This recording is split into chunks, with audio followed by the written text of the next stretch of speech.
I remember so well the first meeting that we had with President Kennedy. He didn't like the idea of a march on Washington. He said, in effect, if you bring all these people to Washington, won't there be violence and chaos and disorder?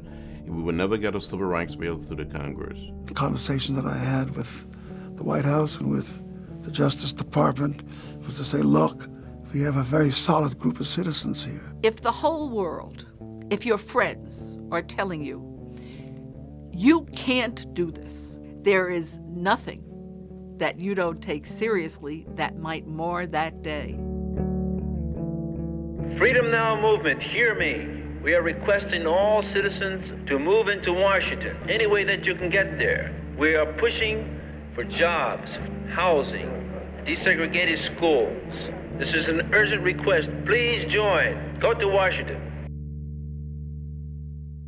When the dynamics of the March on Washington began to reveal itself, it became a very threatening concept, and no place articulated that fear more precisely than did J. Edgar Hoover, who was the head of the Federal Bureau of Investigation.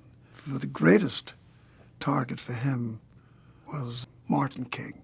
He was visceral. You just mentioned King's name, he would become epileptic. We were not naive about what the FBI was capable of doing. And so we had been told there's a very good possibility that you're going to have these people injected into the march to discredit us. We found out after we got there that there was a strong possibility that Dr. King was not going to speak. We had bomb threats all day, every day. There were also threats on his life, threats of violence if he showed up. So that this struggle with the government was a big force about getting the march organized. And it was a major task. Bed Reston became the deputy for A. Philip Randolph in putting together the March on Washington. The March on Washington office was in a dilapidated but functional building on 130th Street in Harlem. We had nothing by the way of technology. We had lots of volunteers in the office, snail mailing things out. I think the biggest expenditure made was for the sound system. And that was because everybody on that mall had to hear every minute of every speech. We said, okay, what do we need to move this really large group of people from all over? We needed public relations. We needed to have a medical corps of nurses and doctors on hand, arrange transportation. My job was to make sure that there were buses available, and so I had to call and look around for buses that had licenses to do interstate travel, that were integrated, and then we turned to trains and airplanes. Eventually, we tried to charter everything that was charterable. I did acquire a plane from California to D.C., and so you'll have Burt Lancaster, and you'll have Paul Newman, and you'll have Marlon Brando. And I understood that wherever I could use the platform of culture, the arts, and put it at the service of Dr. King's for him to speak to multitudes of people that he may not have been able to attract, became part of what I had to do.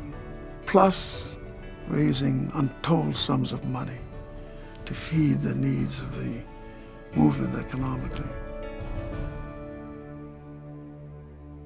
I had just turned 15, and myself and two other guys, we were sitting there talking about it, and we wanted to go, but of course we didn't have the money. So one of the guys said, well, let's hitchhike, some 700 or so miles.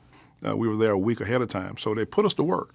And our job was to put together those signs, all of those signs that you used to see. We were very careful that only authorized signs would be used. We wanted to make sure that all the slogans led to the passage of the Civil Rights Bill and to raise the economic demands. We want jobs, we want a higher minimum wage, because everybody was primed for our mistakes. The city of Washington almost went crazy. They canceled all elective surgery.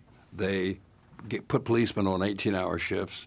They just went out of way to prepare for what they thought would be some kind of massive riot. And as we now know, it was the largest demonstration of its kind at the time. The Justice Department offered the Army, the police, anything he wanted, and Bayard said no. Keep your troops on the periphery of the crowd. We will monitor ourselves. This is Freedom 2 to Equality 1. If you look at those pictures, you'll see people who have plain white hats. Sometimes there's a white hat that says UAW or NAACP, but sometimes they say nothing. When they say nothing, it's a marshal. I was one of the marshals. I was 21 years old, and I have this tremendous responsibility. I think it was about 7 o'clock that morning when we took our stations, and we didn't see anybody, and then within the next hour, people start pouring in.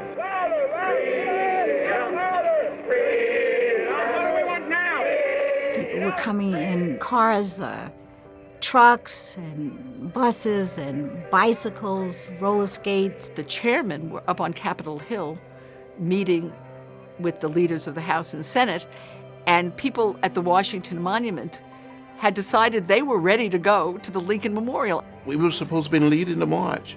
We came across Constitution Avenue coming from the Senate side, and we looked toward Union Station. There was a sea of humanity, and the people were already marching. It was like saying, there go my people, let me catch up with them. And the sea of humanity just literally pushed us, moved us toward the Washington Monument, and then to the Lincoln Memorial.